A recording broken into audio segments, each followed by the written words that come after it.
Masa Nabi Muhammad sallallahu alaihi wasallam Isra Mi'raj, Nabi tengok ada pokok kayu hijau kat bawah. Nabi tanya Jibril, "Ya, itu pokok kayu hijau apa?"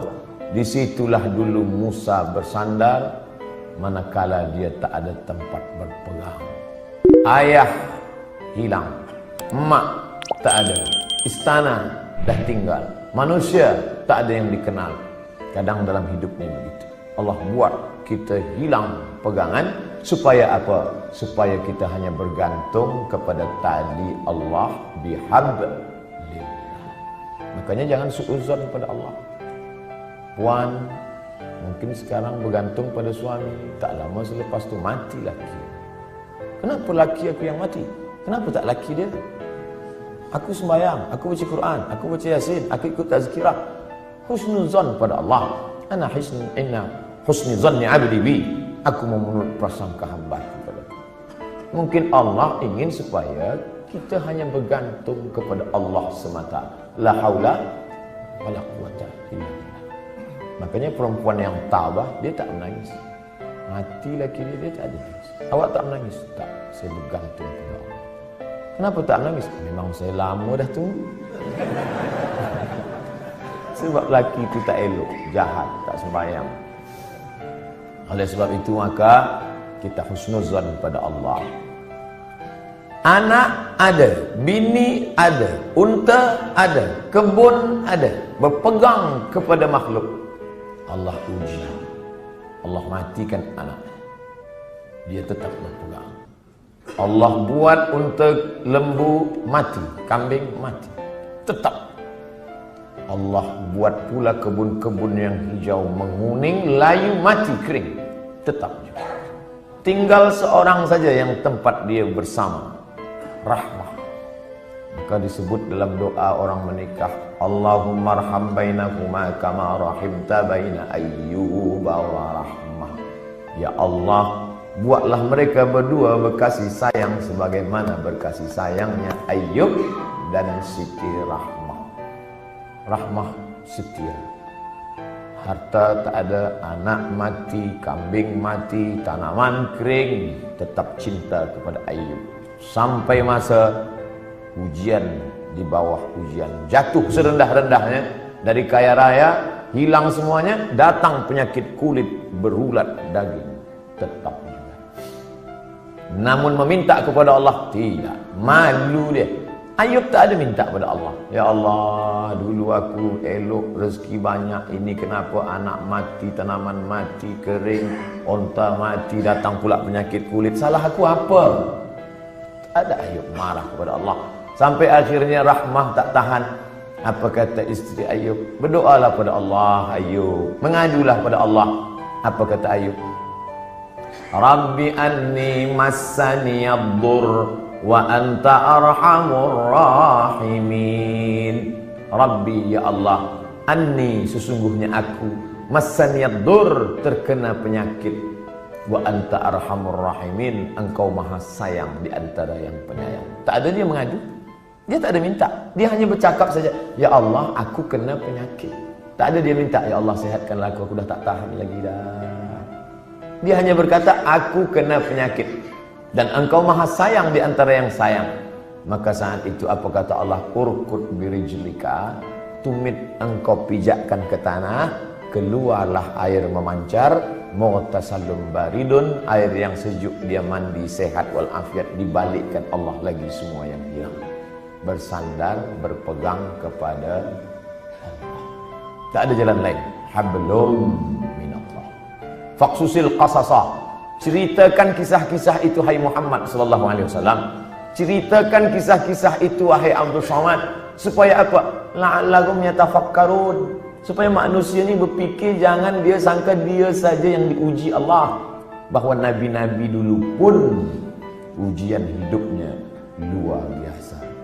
Mereka luar biasa. Kalau Ustaz Abdul Somad biasa di luar. Di Sumatera, di Kalimantan, di Sulawesi, di Papua, saya bagi tazkirah di luar. Orang dalam masjid, saya di luar. Di Padang, di Malaysia, alhamdulillah di dalam.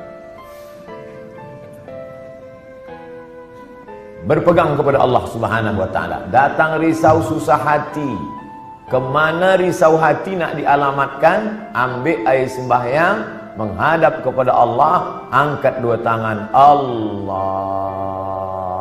Akbar. Kadang ada orang ini dia nampak kita tenang, macam tak ada masalah dalam hidup, tapi dia tak sembahyang, dia tak baca Quran, dia tak berzikir. Kenapa dia tenang? Rupa dadah. Patutlah tenang, nak gila dah. Tidak ada jalan lain. Sebenarnya orang yang minum khamar tu yang nak dia cari apa? Ketenangan. Orang yang pakai dadah tu sebenarnya yang nak dia cari apa? Ketenangan. Orang yang makan itu ini sebenarnya ketenangan. Maka ketenangan semua ini palsu. Ketenangan ini tidak ada yang betul. Saya sampai office pukul 7. Biasa office cepat hari itu saya sampai. Ada seorang kaki tangan, Ustaz Somad cepat sampai. Ya, ada yang saya nak tanya pada Ustaz. Sebenarnya lama saya dah nak tanya, cuma malu di majlis. Ini kita tak ada orang lain, saya nak tanya. Apa? Saya kalau dengar lagu dangdut tenang hati saya. Kata saya, ini tak betul. Ketenangan yang betul adalah tenang masa berzikir, tenang masa berselawat. Kadang kita ni jaga pagi tidur, sempit rasa hidup, tak tahu entah apa yang menyusahkan hati, maka lapangkan. Orang lain dia kata, bila anda nak tenang, pejamkan mata, tarik nafas, tarik, tahan. Kita tak diajarkan macam tu. Kita diajarkan hadapi hidup ini, serahkan pada Allah Subhanahu wa taala, berzikirlah. Apa zikir? Kata ustaz ini banyak-banyak berselawat. Bila engkau susah hati, banyak-banyak berselawat. Allahumma salli ala sayyidina Muhammad wa ala ali Muhammad. Allahumma salli ala sayyidina Muhammad wa ala ali Muhammad. Allahumma salli ala sayyidina Muhammad. Kata ustaz ini pula, banyak-banyak berzikir, afdhalul zikri fa'lam annahu la ilaha illallah. Kata ustaz ini pula, yang paling elok tu tasbih. Subhanallah bihamdihi, subhanallahil azim, subhanallah. Jadi awak amalkan yang mana? Itulah ustaz. Sampai hari ini satu pun saya tak amalkan. Habib ini cakap banyak selawat, ustaz ni cakap banyak zikir tahlil. Ustaz, pilihlah. La ilaha illallah 1000 elok, selawat 1000 elok, istighfar 1000 elok. Malulah mana-mana nak bawa tasbih. Tak usah pakai tasbih, pakai tangan. Subhanallah, Allahumma salli ala sayyidina. 3 kali pergi umrah, 3 bawa tasbih balik, 3-3-nya tergantung di kereta. Patutlah kereta tu yang tenang. Yang punya kereta risau. Kita berzikir supaya Allah turunkan ketenangan. Letak tenang tu di mana? Di hati. Yang punya hati ni siapa? Allah.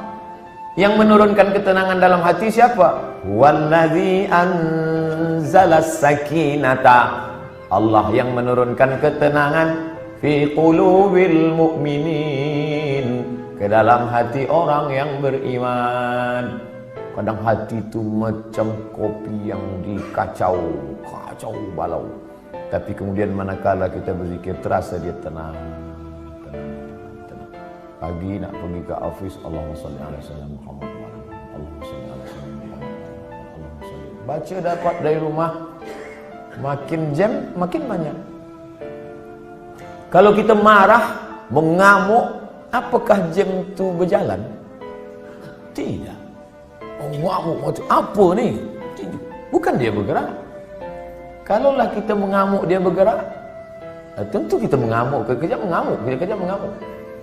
Dia tidak akan merubah apapun. Maka banyak-banyak berzikir, banyak-banyak berselawat. Apalagi kita duduk di kota besar, internasional. Nak berangkat pagi, jam, balik jam, di tempat kerja pula banyak masalah. Bila lagi kita nak dapat ketenangan? Maka tak ada jalan lain kecuali hablum minallah. Berzikir.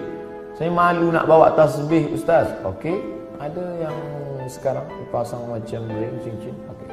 Subhanallah, subhanallah, subhanallah. Tenang, terasa tenang. Subhanallah, subhanallah. Dapat 100. Subhanallah. Dapat 200. Dapat 1000, ambil gambar.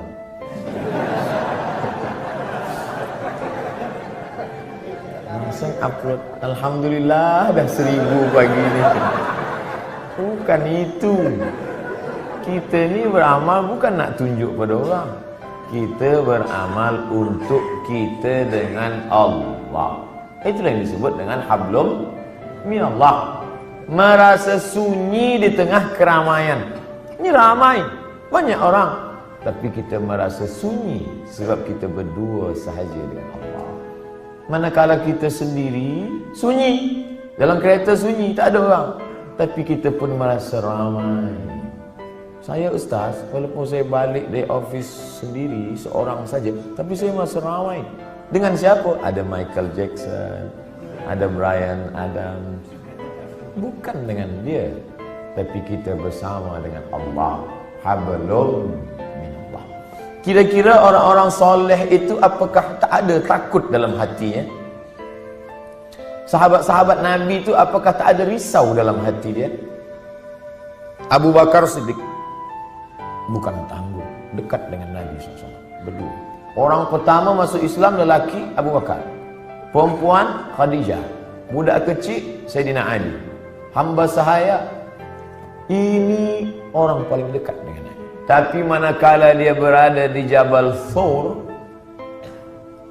dan dia tengok kaki orang kafir Quraisy, sikit lagi nak tangkap kaki dah nampak. Dan orang kafir Quraisy maaf cakap, terkencing. Dia kepala dia tengok ke atas, maka tak nampak. Andai dia tengok ke bawah, dia nampak Abu Bakar. Waktu itu Abu Bakar dah takut. Apa kata Nabi SAW? La tahzan, innallaha ma'ana. La tahzan, jangan cemas, jangan takut, jangan sedih. La tahzan, don't be sad. Itulah yang jadi buku bestseller yang ditulis oleh Aid Al-Qarni dalam banyak bahasa, termasuk bahasa Melayu, bahasa Indonesia, ditulis asli original bahasa Arab. Jangan takut wahai Abu Bakar. Apa pelajaran yang dapat kita ambil daripada perjalanan Rasulullah SAW ini? Bahwa orang selevel Abu Bakar pun yang dijamin masuk surga, tetap dalam hatinya ada rasa takut, ada rasa cemas, ada rasa sedih, ada susah. Jadi kalau ada orang, aku selepas banyak berzikir ni memang tak ada takut lah. Awak tak usahlah dusta. Abu Bakar pun takut, apalagi awak abu-abu. Ustaz Somad ada rasa takut? Ada. Kenapa kita hilangkan itu dengan banyak berzikir, mengusir, menghalau dia dari hati kita? Inilah yang disebut dengan hablum minallah. Innallaha ma'ana. Abu Bakar jangan takut. Idhuma fil ghari. Huma, mereka berdua. Idhuma fil ghari, ketika mereka berdua berada di dalam gua. Idh yaqulu li sahibihi, ketika ia berkata kepada sahabatnya, la tahzan, jangan takut, jangan khawatir, jangan cemas, jangan ngeri. Innallaha ma'ana, Allah bersama dengan kita. Itu juga yang terjadi pada Musa alaihissalam. Ketika Fir'aun mengejar dari belakang, di hadapan mereka Laut Merah. Maju ke hadapan, mati tenggelam Laut Merah. Balik ke belakang, akan ditangkap oleh Fir'aun beserta bala tenteranya. Kemana nak pergi? Apa kata orang Bani Israel? Inna lamudrakun. Musa, sekali ini kita memang mati Musa. Tengok dia ke belakang. Tengok belakang Musa. Itu Fir'aun dah nak tangkap kita. Di hadapan kita pula Laut Merah. Inna lamudrakun. Kita akan ditangkap. Apa kata Musa? Kalla. Tidak. Inna ma'iya Rabbi. Bersamaku ada Allah. Beza jawaban Musa dengan Muhammad SAW. Coba kita tengok bunyi. Kalau Muhammad SAW, innallaha ma'ana. Allah bersama kita. Kita ramai. Kalau Musa ada, inna ma'iya rabbi, bersamaku, aku saja, kamu tidak. Kenapa beza cakap Musa dengan cakap Muhammad SAW?